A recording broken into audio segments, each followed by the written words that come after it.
Price Lord. அழைப்பின் குரல். என்னடா இந்த வாழ்க்கை, ஒரு மாற்றமே இல்லாமல் அதே பழைய மாதிரியே, இன்னமும் எந்த ஒரு புதிய துவக்கமும் இல்லாமல் அதே வாழ்க்கையை வாழ்ந்து கொண்டு இருக்கிறோம் என்று சொல்லி யோசிக்கிற நபரா நீங்கள்? ஆண்டவர் உங்களுக்கு புதிய காரியங்களை செய்வார். அந்த புதிய காரியங்களை பெற்றுக்கொள்ள கொஞ்சம் நம்ம தகுதிப்படுத்திக்கலாமா? என்னென்னா, பழைய கோபங்கள், பழைய வெறுப்புகள், பழைய வைராக்கியங்கள், யார் மீதாவது கசப்பு இருக்குமானால் அவைகள் எல்லாவற்றையும் ஆண்டவர் சமூகத்தில் விட்டுடுங்க.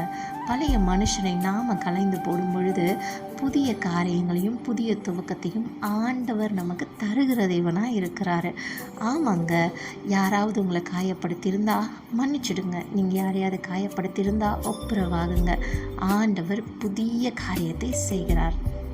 பெற்றுக்கொள்ளுங்க, நம்புங்க, விசுவாசிங்க. தெய்வன் தாமே உங்களை உயர்த்துவார்.